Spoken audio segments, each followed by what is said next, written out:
ഹേ friends, അപ്പൊ നമ്മള് പുതിയ വൈറലായിട്ടുള്ള നമ്മുടെ കുനാഫ ചോക്ലേറ്റിന് ശേഷം ദ ഹെയറി ഡാഡി ട്രൈ ചെയ്യാൻ പോവുകയാണ്. This is Gopika. അപ്പൊ നമ്മള് രണ്ടാളും കൂടി അത് ട്രൈ ചെയ്യാൻ പോകുന്നത്. അപ്പൊ നമുക്ക് എങ്ങനെയുണ്ട് നോക്കാം. എത്ര ഇതിന്റെ പൈസ? റെഡി. ഇതിന് കളർ നോക്കിയ റെഡില് ബ്ലൂ, നല്ല പെയിന്റ് ഒക്കെ ചെയ്ത പോലെ. എന്ത് ഭംഗിയല്ലേ കാണാൻ വേണ്ടിട്ട്. ഇതൊക്കെ ഭയങ്കര ക്യൂട്ട്. ഇത് ഞങ്ങള് നൂണിന് മേടിച്ചതാണ്. ഒരു 37 ദിർഹംസ് ആയിട്ടുണ്ടാവും. ഇതിന്റെ ഉള്ളിൽ എങ്ങനെയുണ്ട് നമുക്ക് നോക്കാം. വാവ്, നോക്കിയേ, നമ്മുടെ പഞ്ഞി മിഠായിന്റെ ഒക്കെ, അതായത് ഇതൊക്കെ പോലെയാ ഉള്ളില് അല്ലേ?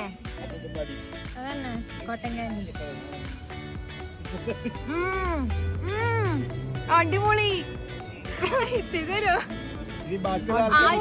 അടിപൊളി.